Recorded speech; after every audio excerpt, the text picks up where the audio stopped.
हाँ जी, page 3 question number 9 prepare comparative unit. Revenue दिया हुआ है सिर्फ एक।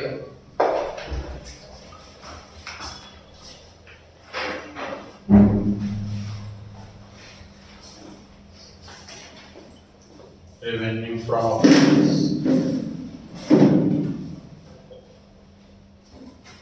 लास्ट ईयर का 10 लाख, करंट ईयर 12,50,000। कितना है ये एब्सोल्यूट चेंज? 2,50,000। कितना है परसेंटेज चेंज? 25। एब्सोल्यूट चेंज निकालते हैं हम current year minus previous year, और परसेंटेज चेंज निकालते हैं हम absolute change divide by previous year into 100।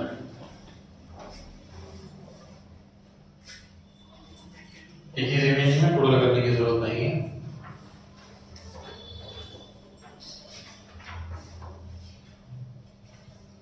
अगली हेडिंग एक्सपेंसेस। पहली आइटम है sir cost of material consumed.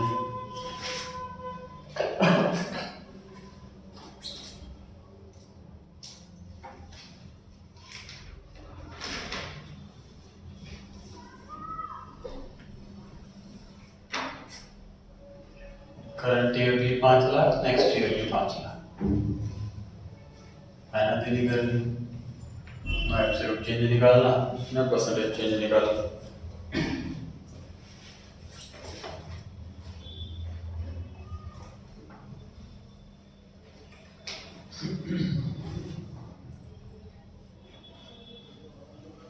Change in inventories last year 15,000, current year minus 10,000।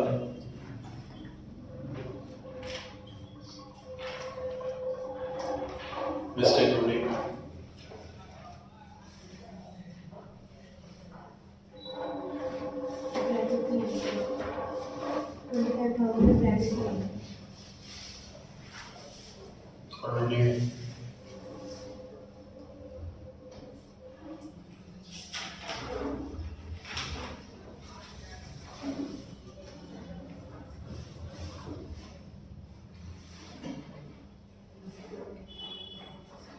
Positive 25 और positive होना चाहिए, नेगेटिव करेक्ट है और मिस्टेक होगी।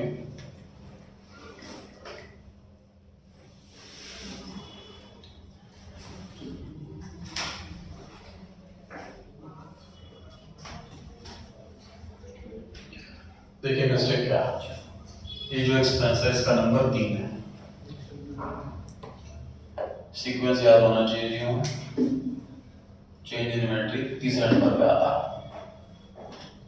दूसरे नंबर पे क्या आता है? Purchase of stock and trade. 7 expenses हैं, उसमें से सेकंड नंबर पर आता है purchase of stock and trade, तीसरे नंबर पे आता है चेंज इन इन्वेंटरी। सीक्वेंस हम चेंज नहीं कर सकते। लास्ट ईयर कितना? 30,000, करंट ईयर 50,000, चेंज 20,000, 66.67। हाँ, जो पॉजिटिव कह रहे थे 25,000, 15,000 से माइनस का 10,000 हो गया, तो आपको इंक्रीज दिख रहा है? जो पॉजिटिव आंसर बता रहा है डिक्रीज ही तो है। प्लस 15,000 से माइनस 10,000 हो गया, ठीक है, डिक्रीज ब्रैकेट आएगा। प्लस 15 में माइनस 10 में कितना गैप होता है, या मैथमेटिक्स लगा सकते हैं। प्लस का 15 था, घटते घटते घटते माइनस का 10 हो गया, तो एक्चुअल में कितना घटा? 15 और 10, 25 घट गया। तो सिंपल सी बात मान लीजिए मेरे पास 15,000 रुपए की एफडी थी, अब मेरे पास 10,000 रुपये का लोन है, तो कितने पैसे उड़ा दिए मैंने? 25,000।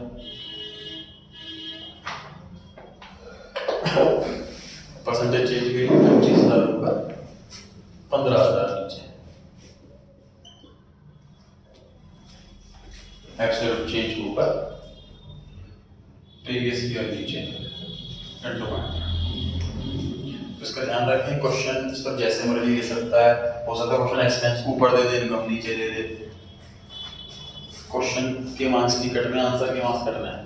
आंसर में हम सीक्वेंस नहीं बदल सकते, सीक्वेंस हमारा बिल्कुल परफेक्ट रहना चाहिए।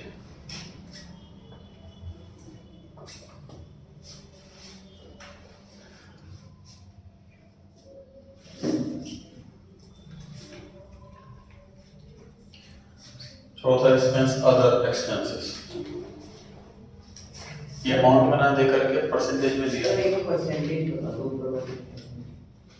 बताओ किसमें? ये जो ऊपर 66% कैसे है? ये परसेंटेज कैसे निकालते हैं बताइए, फॉर्मूला बताइए। एब्सोल्यूट चेंज ऑफ मोड में वो initial previous year into minus, ऐसे ही करा इसमें। Absolute change divided by previous year into 100। ये माइनस में तो आंसर माइनस में आएगा, सॉल्व कर लो उसको। किसी भी परसेंटेज में हर एक में सेम फॉर्मेट, सेम कॉन्सेप्ट है।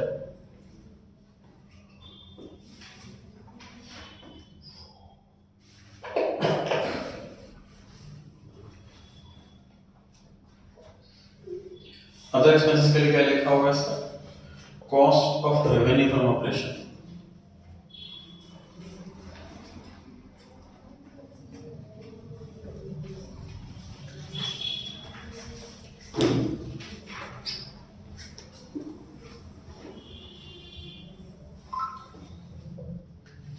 इलेवेंथ क्लास पर आ जाए, final account chapter without elements. एक टर्म होती थी सेल्स और एक टर्म होती थी COGS। क्या था ये? कॉस्ट ऑफ गुड्स, मतलब गुड्स सोल्ड का तो सेल्स ही तो हो गई है ना, सेल्स की कॉस्ट। अब सेल्स का नाम है रेवेन्यू फ्रॉम ऑपरेशन। अब क्वेश्चन क्या है? Cost of revenue from operation, है ना। क्वेश्चन कह रहा है N% of cost of revenue from operation. तो मतलब बेसिकली क्वेश्चन COGS ही कह रहा है ना। गुड्स सोल्ड मतलब सेल्स, सेल्स मतलब revenue from operation, revenue from operation की कॉस्ट। तो COGS कैसे निकालते थे, याद कर। Opening stock plus purchase plus that expense minus closing. That expense दे रखे हो तो ठीक, बना लिख देंगे थे। ये फॉर्मूला था, opening stock plus purchase minus closing stock. सारा खर्चा मटेरियल का। जो पहली हेडिंग है, जो दूसरी हेडिंग है और जो तीसरी हेडिंग है, वो तीनों हेडिंग मिलाकर एक्सपेंस ही बता रहा है मटेरियल का। कॉस्ट ऑफ मटेरियल कंज्यूम्ड क्या है? Opening stock of raw material plus purchase of raw material minus closing stock of raw material. हम लोग बन गया opening plus purchase minus closing, सब रॉ मटेरियल का। Purchase of stock at rate, purchase plus होता है, पॉइंट नंबर 2 मैंने plus करा। थर्ड फॉर्मूला क्या है? चेंज इन इन्वेंटरी का फॉर्मूला क्या होता है? Opening stock plus closing stock minus, opening stock plus closing stock minus, plus ही होगा। तो ये और इजी हो गया। हम कंपनीज के P&L में अगर हम कॉस्ट ऑफ गुड्स सोल्ड निकालना चाहें, COGS निकालना चाहें, पहले तीन हेडिंग को जोड़ दो, खत्म, आगे COGS। तो जोड़ दीजिए पहले तीन हेडिंग को।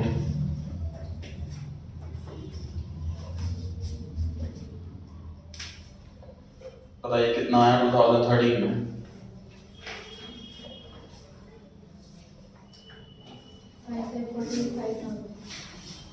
हाँ जी। अदर एक्सपेंसेस 2013 में कैसे आए? 5,45,000 का 20%। 2014 में कैसे निकालेंगे?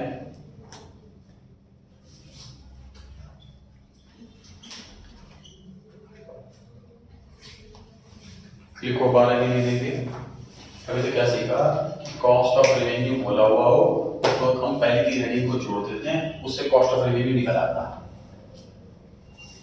5 लाख प्लस 30,000 प्लस 15,000 तीनों को जोड़कर आया 5,45,000।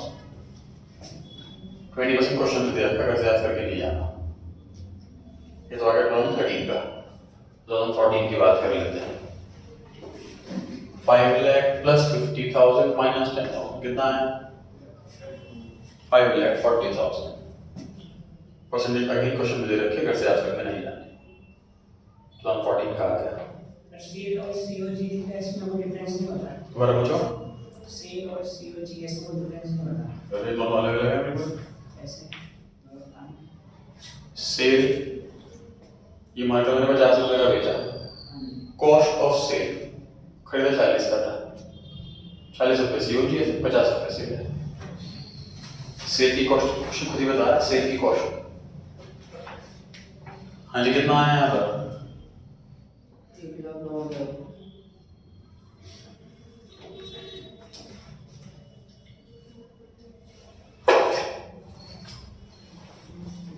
तो 2013 में 1,09,000, 2014 में 54,000। कितना चेंज हो गया?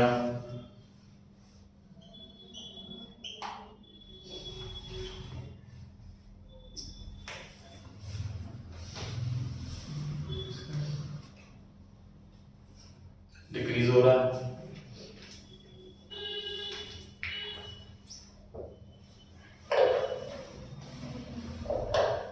इंक्रीज हो रहा है, पॉजिटिव, इंक्रीज हो रहा है, नेगेटिव।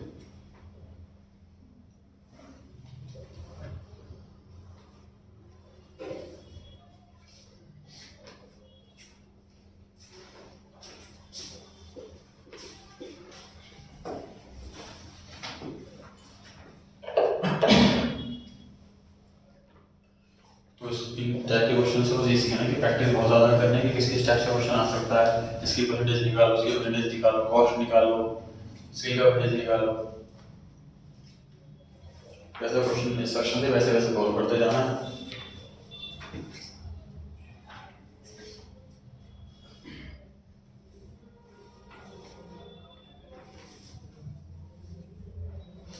टोटल एक्सपेंसेस,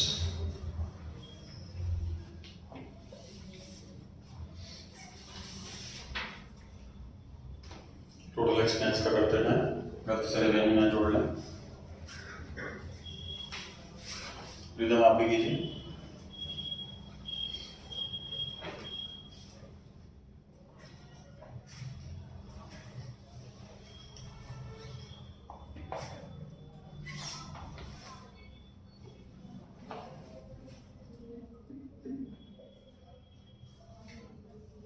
टोटल कितना आ रहा है 2013 का? 6,54,000। टोटल 2014 का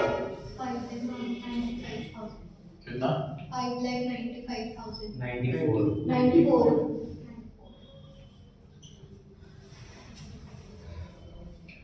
कितना डिक्रीज हो गया?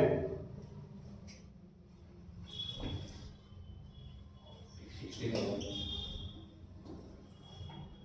डिक्रीज हुआ, ब्रैकेट लगेगा।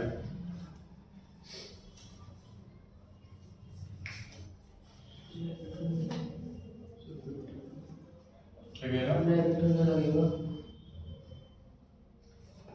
6 लाख से 5 लाख हो गया।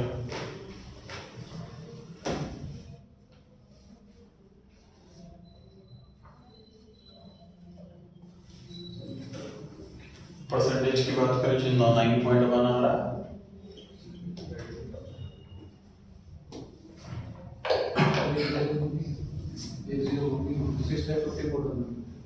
अच्छा,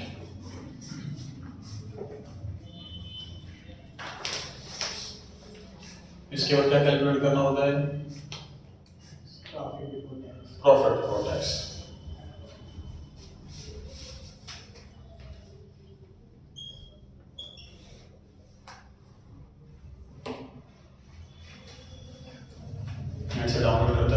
शॉर्ट में लिखा होता है पीबीटी, टैक्स के बाद वाला पीएटी। पीबीटी मतलब प्रॉफिट बिफोर टैक्स, पीएटी मतलब प्रॉफिट आफ्टर टैक्स। आपको फुल फॉर्म में लिखनी है। तो रेवेन्यू में से टोटल एक्सपेंस माइनस कर दो, आ जाएगा प्रॉफिट बिफोर टैक्स। कैलकुलेट करें इसे। 3,46,000. 3,46,000, 6,56,000. 6,56,000, 56,000. Absolute change 3,10,000.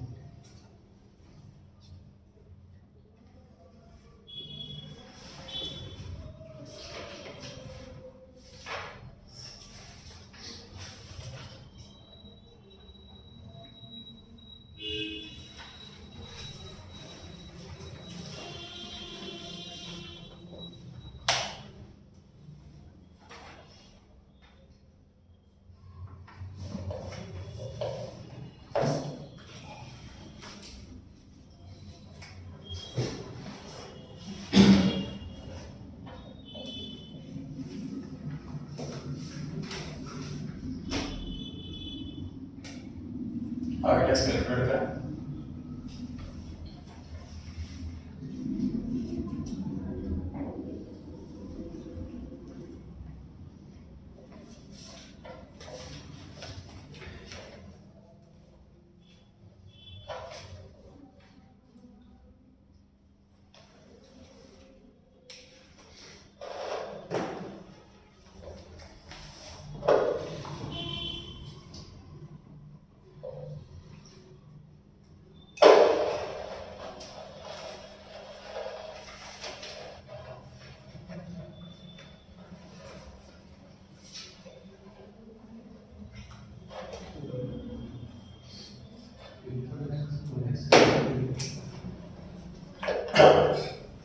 हाँ जी, परसेंटेज में आ गया ये 89.6।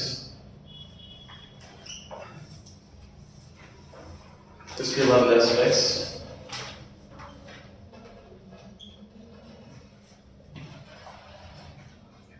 लोन थर्डिंग में है 40%, 3,46,000 में कर दीजिए 40 कितना है 1,72,000. 1,72,000। 3.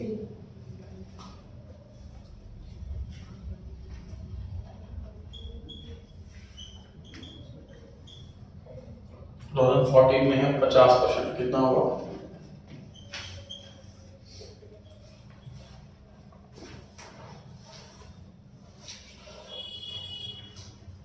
प्रॉफिट बिफोर टैक्स पर ही परसेंटेज अप्लाई करनी है।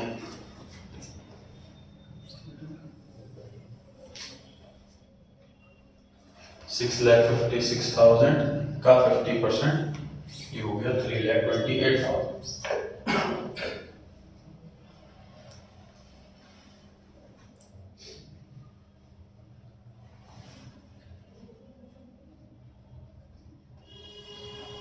और मैच कर रहा है सभी का।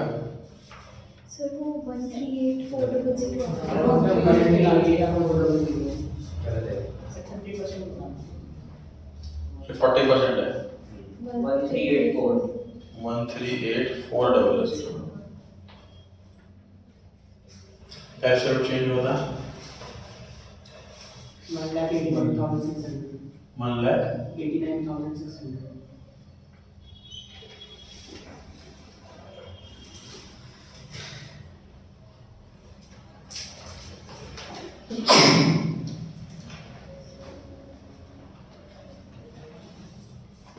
Percentage change 137.8।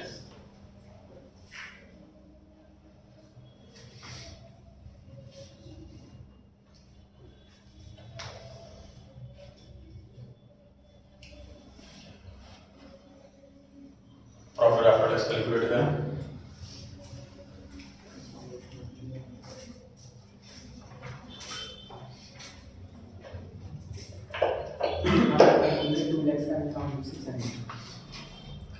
$2,07,600। 3,28,000. Profit before tax में से टैक्स माइनस किया तो आफ्टर टैक्स आ गया। कैलकुलेशन सारी कोशिश करें खुद से कैलकुलेट करें।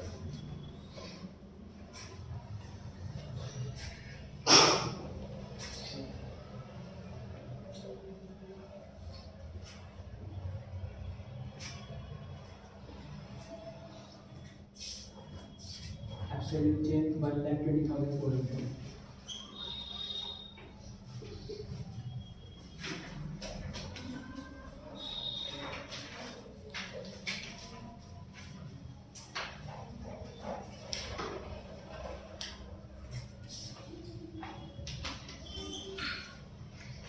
इस क्वेश्चन में क्या क्या नया सीखा सर? ये तो कॉस्ट ऑफ रेवेन्यू ऑपरेशन कैसे निकालते हैं, पहले 3 खर्चों को जोड़ करके। दूसरी मिस्टेक होने वाली जगह ये जो पॉजिटिव 15 और नेगेटिव 10 आ गया था, तो यहाँ गड़बड़ हो सकती थी। हो सकता है बच्चे लिखते थे 15 से 10 हो गया तो 5,000 लिखते थे यहाँ पर, ये मिस्टेक हो सकती थी। वो ब्रैकेट की मिस्टेक हो सकती। दूसरी मिस्टेक होने वाली जगह ये। तीसरी मिस्टेक सीक्वेंस, सेकंड नंबर जो परचेज आना था और second number change in stock पे रखा, तो ये मिस्टेक हो सकती है। मिस्टेक इस क्वेश्चन में हो सकती है एग्जाम में, जो हमने पहले सीख ली है। चैप्टर के 3 टॉपिक कंप्लीट हो गए, लास्ट टॉपिक स्टार्ट कर रहे हैं। हाँ जी सर आपने कहा था कि लास्ट के 3 एंड भी सेम आएंगे, लेकिन इस बार क्वेश्चन अलग है परसेंटेज, क्योंकि इसमें परसेंटेज इन दोनों की अलग अलग है। ये 40% है, 50% है। एस्पेक्ट सेम होगा, परसेंटेज भी सेम आएगी।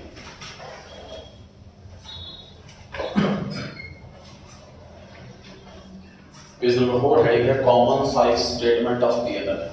कॉमन साइज बैलेंस शीट सीखी थी हमने। उसमें क्या सीखा था हमने? कंपेयर नहीं करा, एब्सोल्यूट चेंज नहीं निकाला, परसेंटेज चेंज नहीं निकाला, बस हमने उसी ईयर को रुपीस की जगह परसेंटेज में कन्वर्ट कर दिया। यही काम करना है सब इस क्वेश्चन में भी। कॉमन साइज में हो सकता है क्वेश्चन सिर्फ एक ही ईयर का आ जाए। देखो हमें इस वाले एब्सोल्यूट चेंज करने के लिए करंट ईयर माइनस प्रीवियस यही फॉर्मूला होता है, तो 2 ईयर पक्का चाहिए। क्वेश्चन ऐसा पॉसिबल ही नहीं कि कंपैरेटिव में क्वेश्चन आ जाए, क्वेश्चन में एक ही ईयर दे, कोई पॉसिबिलिटी। कंपेयर कैसे करेंगे?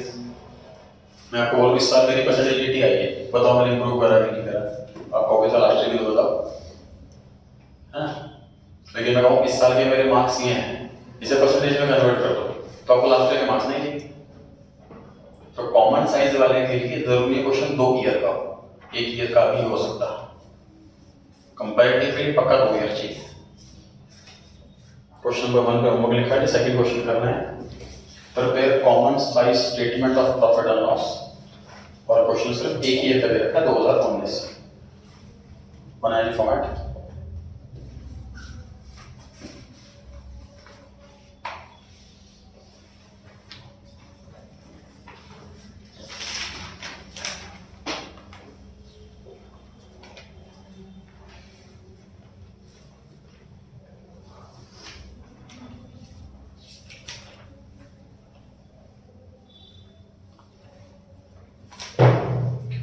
Total 4 column, particulars note number 2019 bracket में रुपीस, 2019 ब्रैकेट में परसेंटेज। कॉमन साइज वाले में हम रुपीस वाली आइटम को परसेंटेज में कन्वर्ट करते हैं, ये काम करते हैं।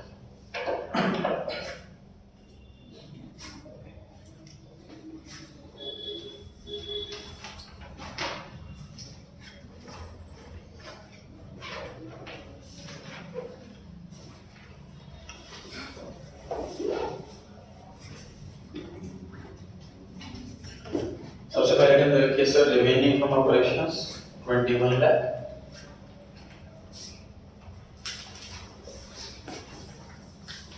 या अगर रेवेन्यू 21 लाख है।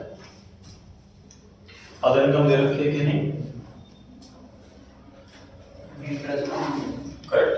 क्वेश्चन की 4th लाइन पे लिखा हुआ है इंटरेस्ट ऑन इन्वेस्टमेंट 80,000। तो इस क्वेश्चन में अदर रेवेन्यू भी है।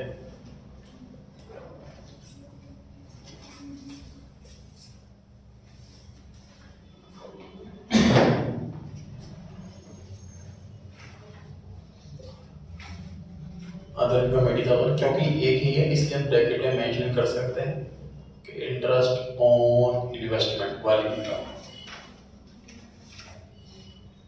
अदर इनकम ब्रैकेट में interest on investment 80,000 total revenue, क्योंकि आइटम 2 हो गई, अब टोटल करना बनता है।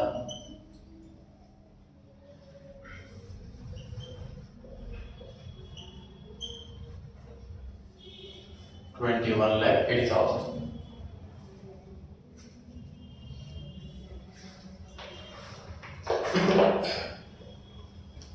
एक्सपेंस आता है सर, टोटल 2 एक्सपेंस रखे।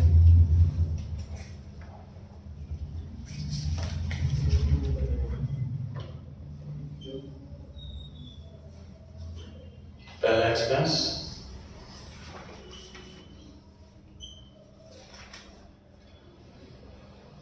Cost of material consume 9,90,000। Cost of material consumed 9,90,000।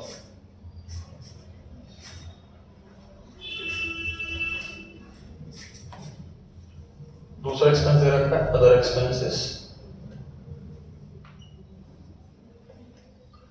3,90,000। जब भी कोई भी आइटम 2 या 2 से ज्यादा होगी टोटल तभी किया जाएगा।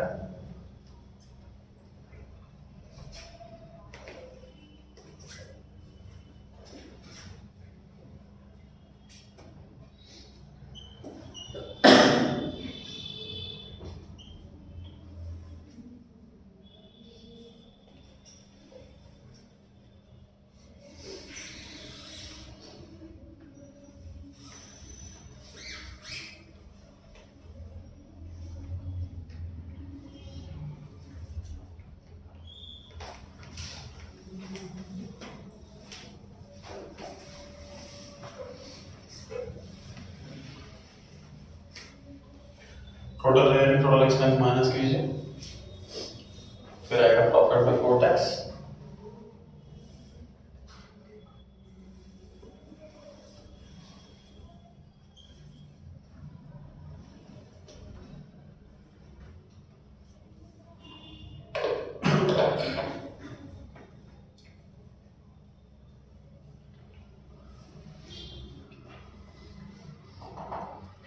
टैक्स रेट दिया 50%,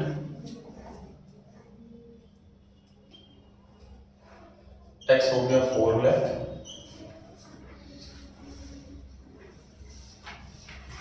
प्रॉफिट आफ्टर टैक्स हो गया 4 लाख।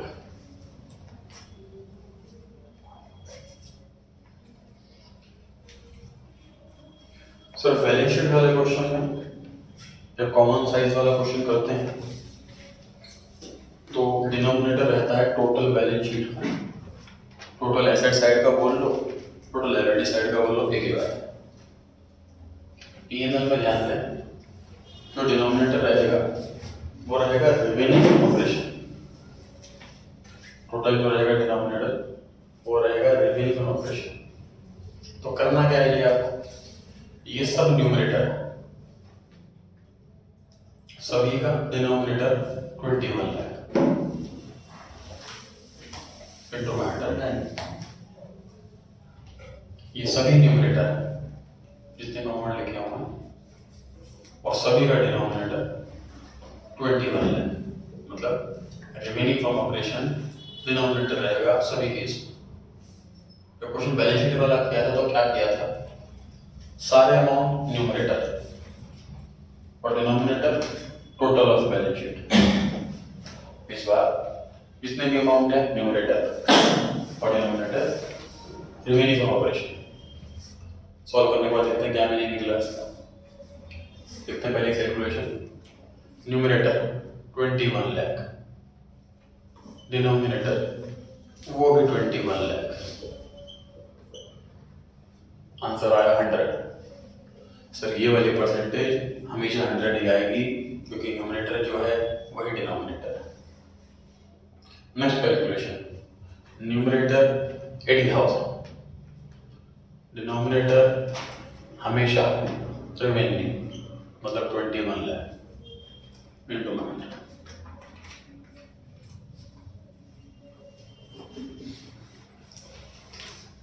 ये आया जी 3.81।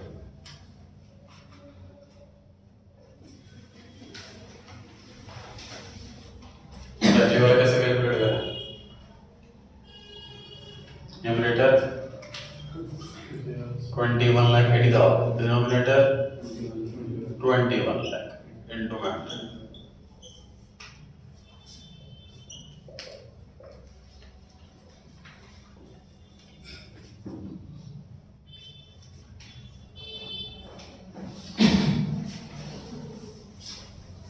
अब ये कैसे सॉल्व करें? Numerator 9,90,000, denominator 21 lakh into 100। सब ऐसे करते जाना बस। सभी डिनोमिनेटर हमेशा remaining from operation into 100। Solve करें फिर देखते हैं क्या मीनिंग निकला इसका।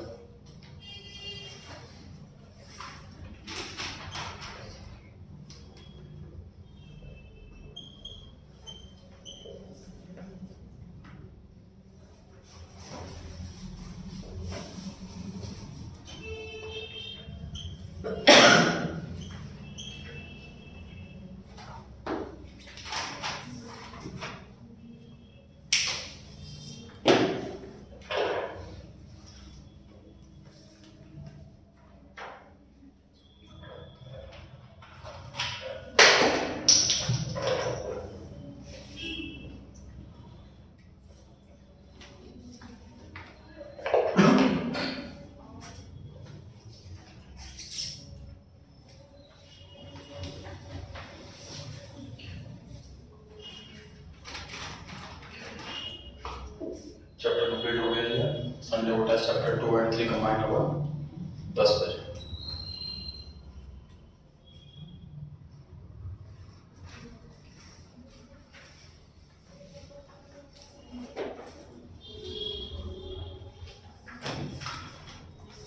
मीनिंग समझते हैं, नोटिंग कंप्लीट कर ले।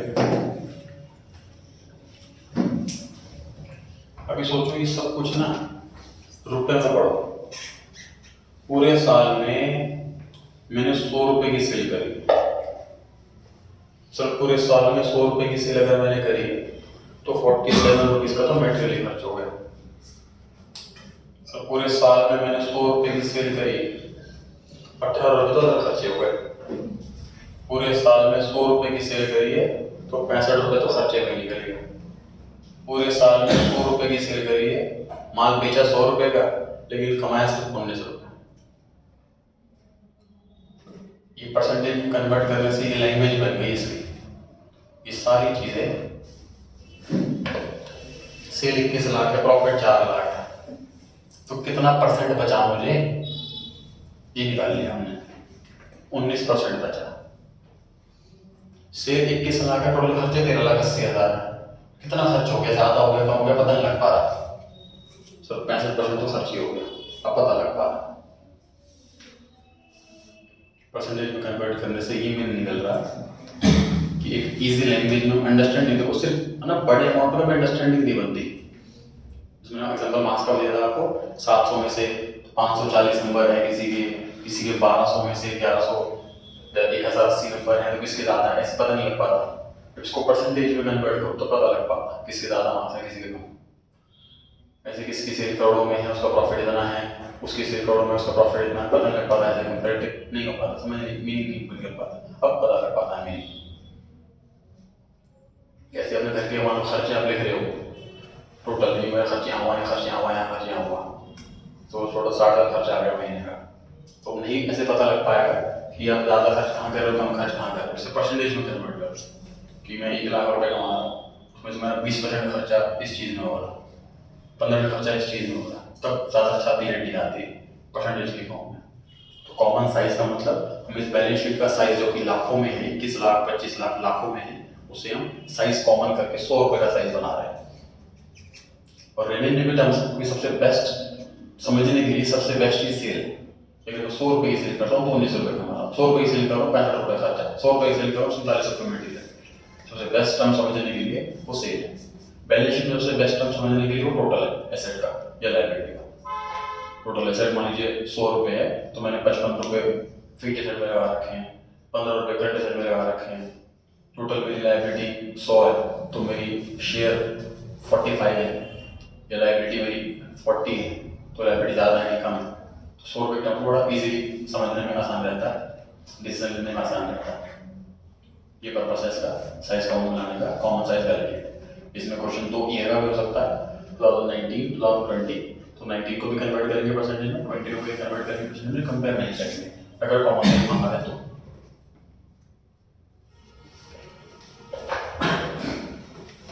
कोई डाउट इस क्वेश्चन में? थ्योरी पढ़ते हैं जी।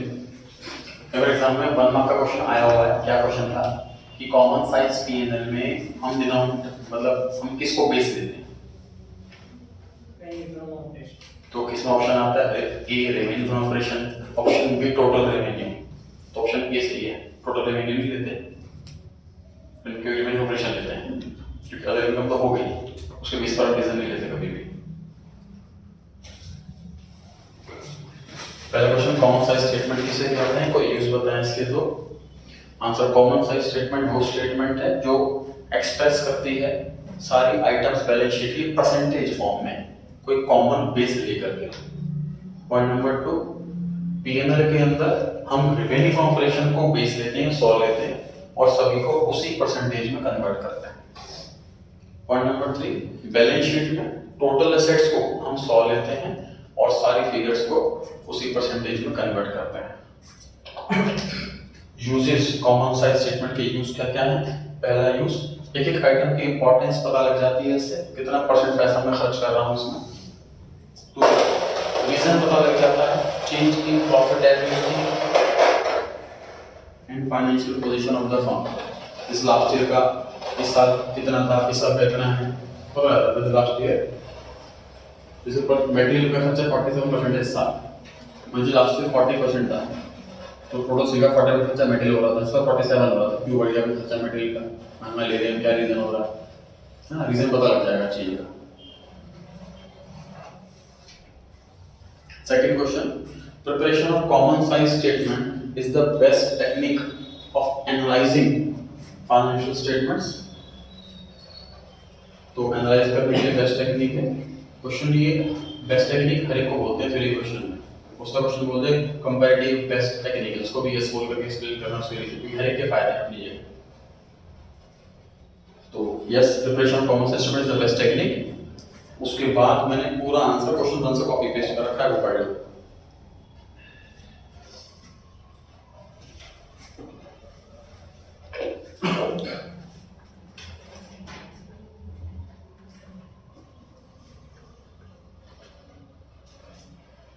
आगे और लिखा हुआ है कि users of common size statement, common size statement prepared for one over the years would highlight the relative change in each group of expense assets. जैसे मैंने बताया कि मटेरियल खर्चा 47% इस साल हुआ है, लास्ट ईयर 40 था तो बढ़ा है, तो रिलेटिव चेंज बताता है। दूसरा, statements can be equally useful for inter firm comparison. ये दो कंपनियां हैं कि दो ईयर है, बताइए। इंटर फर्म कंपैरिजन मतलब दो कंपनी या 2 साल, 2 साल, दो कंपनी, 2 साल मतलब इंट्रा, इंटर मतलब बिटवीन 2, तो दो अलग कंपनी का कंपैरिजन है, उसे बोलते हैं inter firm comparison. Given the fact that absolute figures of 2 firms of the same industry are not comparable. क्या लिखा हुआ? जैसे एक कंपनी करोड़ों में काम कर रही है, कंपनी लाखों में काम कर रही है, उससे हम कंपेयर करें तो कंपेयर समझ नहीं पाएगा, ऐसे कंपैरिजन नहीं हो पाएगा, दोनों का स्केल अलग अलग है। तो उसको अगर हम परसेंटेज फॉर्म में कन्वर्ट करें और फिर कंपेयर करें तो कंपैरिजन हो सकता है। ये लिखिए यहाँ पर कि एब्सोल्यूट फिगर्स में, एब्सोल्यूट का मतलब जो यूनिट है उसकी वही यूनिट है, रुपीस है तो रुपीस, केजी है तो केजी, मीटर है तो मीटर, एब्सोल्यूट का मतलब ये होता है। तो एब्सोल्यूट फिगर्स में हम नहीं कर सकते कंपेयर क्योंकि दोनों इंडस्ट्री अलग अलग स्केल की है, और इस वाले फॉर्म से कंपेरेटिव वाले से नहीं पढ़ सकते, कौन से वाले से। प्रूफ देखते हैं।